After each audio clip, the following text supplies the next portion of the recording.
would illustrate. However, this, Mr Chair, I'll hear the Minister at this stage. Honourable Peter Dunn. Mr Chairman, one of the themes that's come through, I think, from just about everyone that's spoken in the debate so far has been sustainability. And that's a critically important aspect of all of the changes over a period of time that have been made to the student loan scheme. I just want to take a little bit of time to recount some of the background and also to deal with one or two of the issues that have arisen in the committee so far.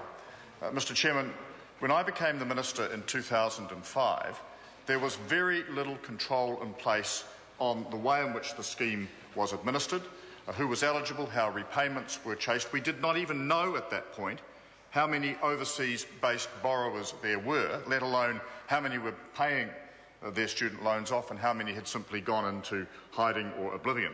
And so what we did in 2006-07, during the term of the previous government, was have a process whereby we sought to identify the numbers overseas as a proportion of total New Zealand borrowers, so we could then start the process of tracking those people down and making sure they met their responsibilities.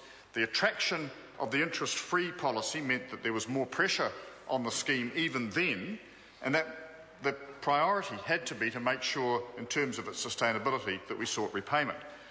We carried on with that policy once the change of government occurred, and in 2010 we began the process of chasing defaulting student loan borrowers in Australia, where the bulk of our overseas-based student borrowers are, followed by the United Kingdom and various other parts of the world. What we know from the information is that domestically based borrowers on average repay their loans in around 3 to 5 years, whereas the overseas-based borrowers take 3 to 4 times as long. So our focus is very much on those overseas-based borrowers for two reasons. Firstly, there is a basic fairness issue. I'm amazed every time I'm interviewed by journalists on this subject, usually young journalists with a student loan, how at a certain point in the interview the journalist will always say, "These people get me angry, because here am I paying off my loan and they're getting away scot-free." It's a real gut reaction from a lot of people in this country genuinely seeking to make their repayments. And when you see some of the examples from offshore borrowers about their arrogance in assuming that because they're offshore they're out of sight, out of mind, I think it really reinforces from the sustainability perspective the need to put pressure on those borrowers to repay. Now that brings me to some of the measures that are contained in this bill, and it would be wrong to see this bill in isolation from a suite of measures that have been introduced over the last 4 or 5 years, because it's one part of a continuing program. One of the members spoke about concern about information sharing at the border. And Mr Chairman, the point here is that we need to be able, just as we do with recalcitrant child support payers, to be tracked down people who leave this country with a debt and to actually get them to make some commitment towards repayment. That's why we've introduced previously the concept of the nominated person. That's why we've started the campaigns in Australia in particular, and we'll be extending those more broadly to other countries to physically contact those people and get repayments from them. And the results we're getting so far are quite dramatic. Just recently we hit $1 million a week in repayments. That's an extraordinary achievement. It's a goal to be proceeded with in the future. And I don't share the concerns about information matching. It's certainly not for any sinister purpose. It's to get a better record of where people go with debt so we can follow them and make sure they meet their obligations for repayment.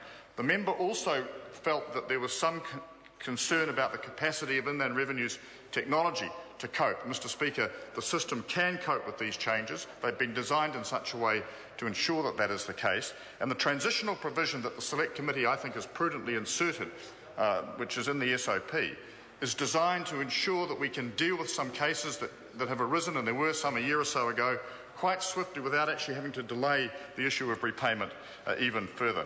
So, Mr Chairman, I just wanted to take a call at this stage to make the point that there seems to be common ground on sustainability being a critical issue here. And there is a conflict, because at one stage members talk about a generous scheme. It would be great to have a generous scheme. We already do by world standards. But that generosity brings you up against the sustainability argument very quickly.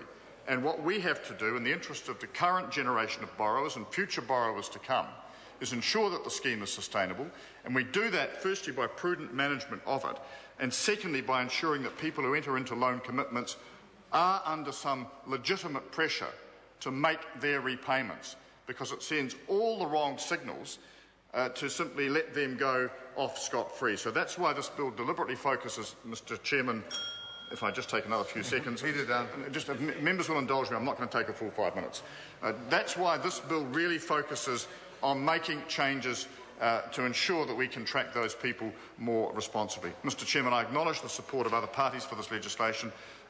They may dismiss it as a small step. It's one of a series of continuing steps to ensure that our loan scheme remains viable, that our borrowers can continue to take advantage of it, and equally importantly, that we expect them to make their repayments when they fall due.